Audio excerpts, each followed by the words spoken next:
quand on vient travailler bénévolement ou pas bénévolement, éducateur ou pas éducateur, travailleur social ou pas travailleur social, et qu'on se retrouve devant un gamin, zigane, rom, manouche, gitan, on vient avec toutes ces représentations. C'est-à-dire que le gamin qu'on a devant nous, c'est pas un gamin comme tous les gamins, c'est un gamin dans lequel on va projeter notre propre imagerie de ce que devrait être un enfant de zigane. Et on va lui faire faire de la musique de gitan, et on va lui faire faire de la danse de gitan. Ceci dit, on fait exactement, puisque moi je travaille à Montreuil, on fait exactement ça avec les enfants africains. On n'imagine pas apprendre aux enfants africains de la danse bourguignonne. Dès qu'on a une petite fille africaine, on lui met un boubou, et on la fait danser de la danse africaine. C'est formidable la danse africaine, et la maman a fait du mafé à la fin, et on est tous très contents, surtout la gauche, surtout les bobos gauchistes, on est tous très contents. Moi je trouve ça absolument scandaleux. Je trouve ça absolument inouï, et donc je suis là pour vous délivrer ce message, à vous qui êtes des gens bénévoles, qui êtes des gens qui vont être engagés dans cette vie. Moi je vous dis, c'est pour ça que mon truc s'appelait les Roms roumains, ce sont des immigrés. Je vous demande juste que quand on se pointe devant des gens qui sont ziganes, roms, manouches, et surtout devant des enfants et des adolescents, on y aille comme si on était devant tous les adolescents du monde et tous les enfants du monde, et qu'on leur donne le droit d'être autre chose que notre propre désir de ce qu'ils soient. Parce que c'est quelque chose auquel ils vont se conformer parfaitement. Il y a des très grands musiciens, par exemple, il y a un très grand musicien de jazz manouche qui a joué avec les Américains, etc. Il est revenu ici, on lui a redemandé de faire du jazz manouche. Et s'il ne fait pas du jazz manouche, on ne l'autorise pas à faire une autre forme de jazz. C'est très souvent les musiciens manouches qui sont capables de jouer beaucoup de choses, ils se conforment à ce que nous exigeons d'eux en tant que musiciens. C'est pas grave, c'est des adultes, ils gagnent leur vie, tant mieux. Mais je trouve ça, ne le faisons pas avec les enfants et les adolescents, parce qu'à la limite, on leur retire des chances de pouvoir être autre chose que l'image qu'on a projetée. Alors je sais, c'est un peu violent ce que je dis, parce que, et je le dis, mais je suis moi-même, je veux dire, on est tous ici dans le même truc, hein, c'est pas une critique que je fais. Je dis juste que nous devons toujours réfléchir à la chance que nous devons donner à ces enfants, parce que finalement, on refait ce qu'a fait Sarkozy d'une manière plus sympathique, mais on met tout le monde dans le même panier, et surtout, on crée une fausse homogénéité. Hein, les Roumains, quand on parle de gens du voyage et qu'on regarde des Roumains qui sont restés 600 ans sédentaires, hein, y a 10% de Roms en Roumanie, il y a une immigration de Roumains en Europe, en Espagne, en Angleterre, pas qu'en France. Il y a 10% de Roms qui sont arrivés avec les Roumains qui sont venus en France. Il n'y a pas une invasion non plus de Roms roumains qui sont arrivés en France. Ils font partie des Roumains qui ont immigré, comme beaucoup de gens de l'Est ont immigré en Europe. Donc je pense qu'il va falloir, je pense, toujours... alors sur les Roms, c'est particulièrement fort parce que comme il y a un très fort imaginaire, une très grande méconnaissance, et surtout qu'on n'a pas toujours l'occasion de croiser des gens, il faut vraiment déconstruire les représentations, arriver vierge face aux gens et leur laisser le droit de dire eh ben oui, moi je suis allé à l'école, j'ai fait des études en Roumanie, je travaillais comme ça, non je ne mange pas les plats traditionnels des Roms, et la musique que j'aime c'est la techno.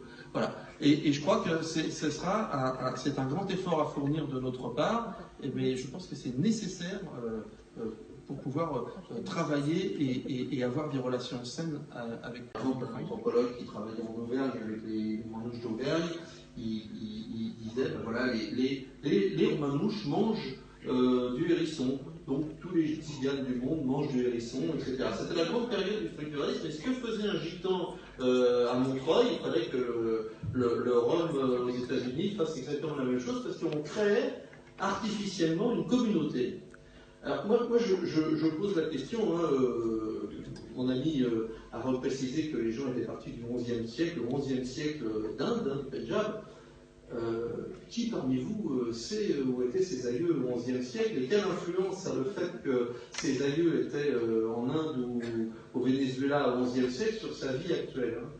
Moi je me suis rendu compte peu à peu en vivant avec les Roms, puisque vraiment j'ai vécu avec les Tziganes, d'abord comme éducateur, puis ensuite un peu plus que ça, parce que j'ai eu beaucoup d'amis, et puis je suis parti beaucoup en voyage avec eux, avec des Roms et des Manouches, que finalement il n'y avait pas de communauté proprement dit, et que la globalisation qu'on faisait des comportements était purement et simplement du racisme.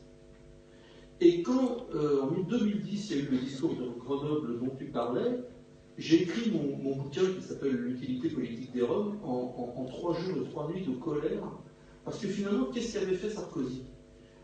Il y avait eu, en plein milieu de la France, dans un village français, des manouches, sédentarisés depuis belle lurette, travailleurs dans le village, salariés, dont le fils était mort, tué par la police, qui avaient, dans la nuit, cassé des vitrines et coupé des arbres, par colère.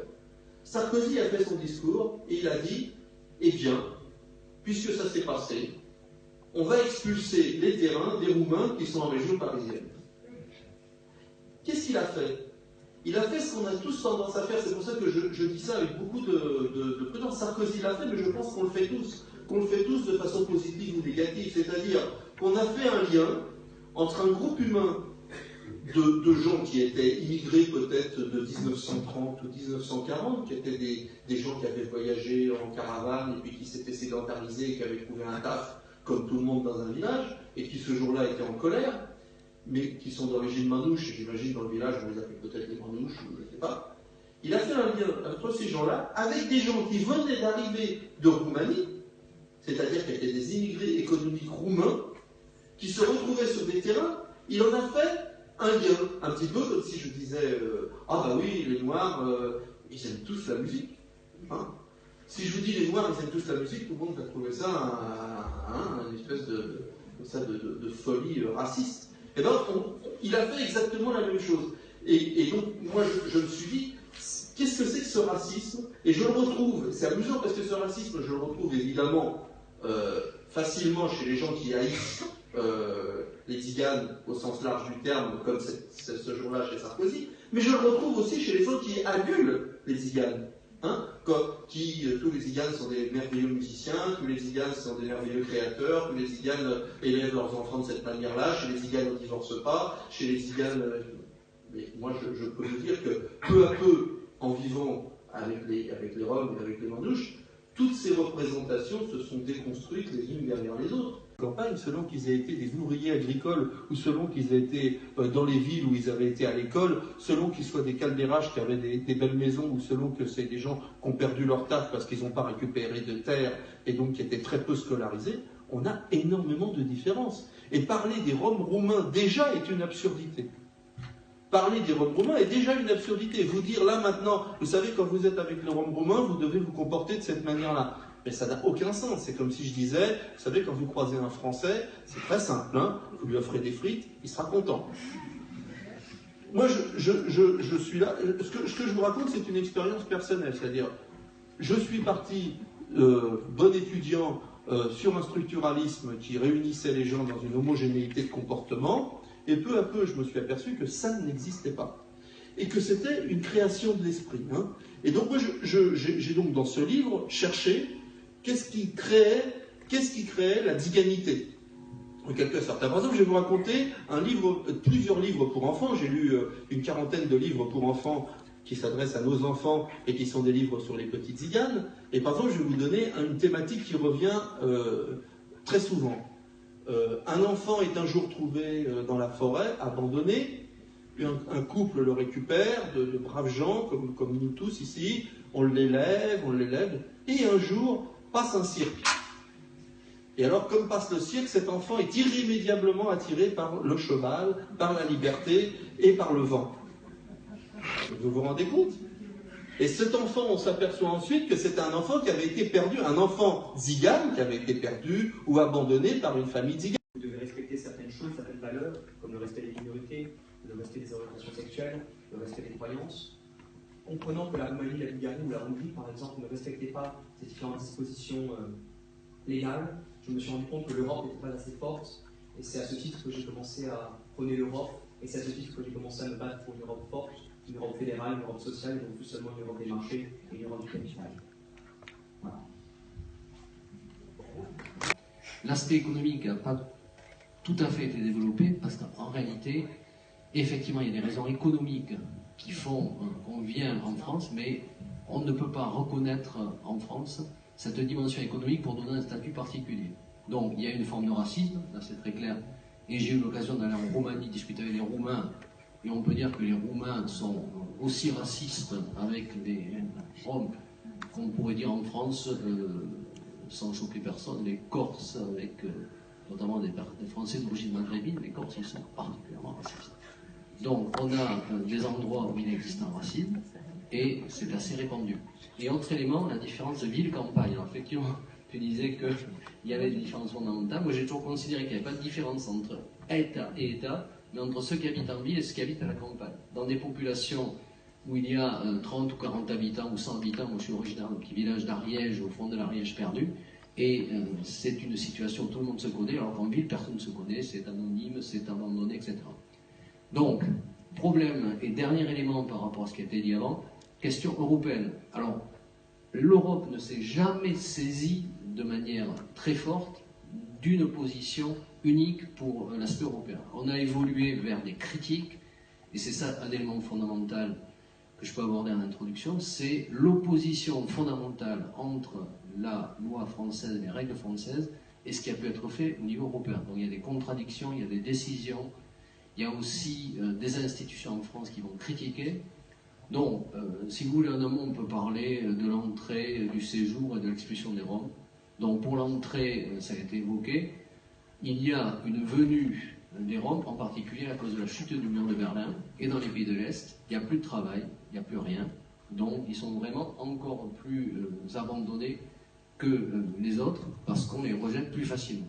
Donc, il y a effectivement cet aspect économique qui conduit à venir vers d'autres États en espérant qu'il y a une sorte d'Eldorado. Donc, élément de fuite économique.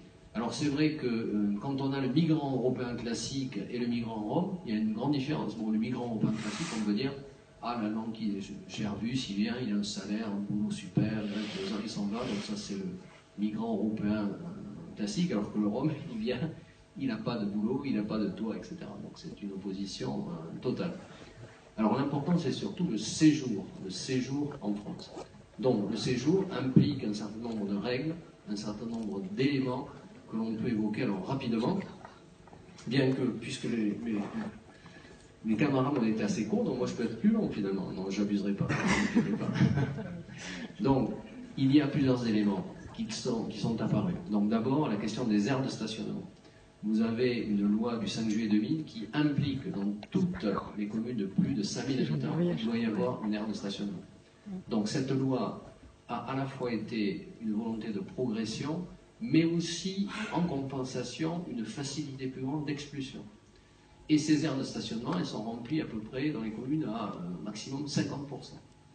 En théorie, le préfet, le président du conseil général font un schéma départemental de ces aires, et en réalité, comme je vous le disais, ce n'est pas réalisé encore aujourd'hui.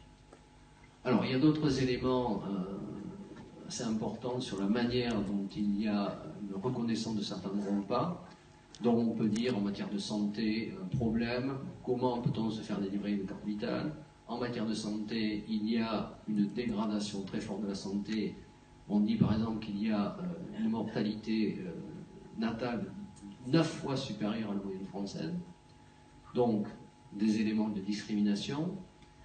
En matière d'éducation, alors là on peut s'arrêter, c'est un exemple assez symbolique. En matière d'éducation, normalement, les jeunes de 6 à 16 ans doivent être scolarisés. Et il y a une obligation de scolarisation. Alors, la réalisation pour les Roms, c'est maternelle 67% et primaire 80%. Et donc, on a ici une limitation. Alors, majoritairement, il s'agit de mères qui refusent parfois les inscriptions. Alors, on peut mettre un bémol pour dire parfois il y a des questions de famille. Le droit d'asile, il s'agit d'un statut qui est accordé à des personnes qui ont lutté pour la liberté ou qui ont été sanctionnées, emprisonnées pour des questions de liberté. Or, comme on le disait, c'est plutôt des questions économiques, à cause des fondements des pays de l'Est qui ont conduit, et puis du racisme, de la manière dont ils sont traités en Roumanie et ailleurs, qui les ont conduits à venir. Hein, il faut savoir que depuis 2004, la Slovénie, la Slovaquie, la République tchèque, les Ghana sont venus, et puis la Bulgarie et la Roumanie sont entrés en 2007. 2004 les premiers, 2007 les seconds. Donc, ça permet un accès une venue sur le territoire français. Donc pas de droit d'asile. Alors, une discrimination. Et cette discrimination a été de plus en plus mise en avant. Alors, il y a deux institutions en France qui ont rendu des décisions qui sont vraiment très critiques par rapport au législateur et au texte. Vous avez le défenseur des droits. Alors, le défenseur des droits, c'est une structure qui a été créée dans la révision constitutionnelle de 2008, qui a été une grande révision constitutionnelle, qui a beaucoup modifié de choses. Et donc, le défenseur des droits peut faire des remarques aux structures politiques. Et donc, vous avez une décision du défenseur des droits de 2014 qui pointe tous les éléments critiques dans la situation actuelle et qui propose des solutions ou des remises en cause. Autre structure, la HALD, c'est-à-dire la Haute Autorité pour la lutte contre les discriminations et pour l'égalité, dont la HALD a été créée par une loi de 2004 et elle a rendu notamment une décision importante en 2007. Donc là aussi, critique, remise en cause en disant ça va pas, ça va pas, ça va pas. Mais les remarques sont faites, ça ne change pas forcément. Ça peut pousser à une évolution, mais ce n'est pas tout de suite. Alors vous avez aussi la contradiction, on en a parlé un petit peu tout à l'heure, entre la situation des structures européennes et la situation en France. Parce que là aussi, il y a des critiques qui sont faites, des décisions de la Cour européenne des droits de l'homme qui est rattachée au Conseil de l'Europe et qui applique la Convention européenne en relevant notamment des atteintes à la vie privée sur certains comportements par rapport aux Roms. Et vous avez aussi l'intervention de l'Union européenne avec la liberté de circulation, la libre circulation dont on parlait tout à l'heure.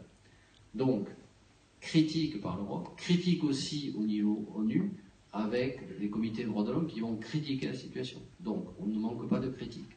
Alors, le problème, c'est qu'il y a une difficulté d'application en France de certaines normes qui ne correspondent pas à notre système actuel et ancien. Quel est le système français? Le système français, depuis la Révolution, c'est le système de la nation. C'est-à-dire la nation, il y a des citoyens qui sont égaux à d'autres citoyens. Et on ne distingue pas à l'intérieur des citoyens une quelconque minorité. Par exemple, un élément simple, on ne distingue pas le groupe homme ou le groupe femme. Ça veut dire que quand on voulait, à la fin des années 80, des années 90, établir des quotas de femmes pour les élections, en disant on met 30% obligatoire sur les listes électorales, le Conseil constitutionnel a sanctionné en disant on est citoyen, on n'est pas homme ou femme. Vous voyez, ça va quand même extrêmement loin.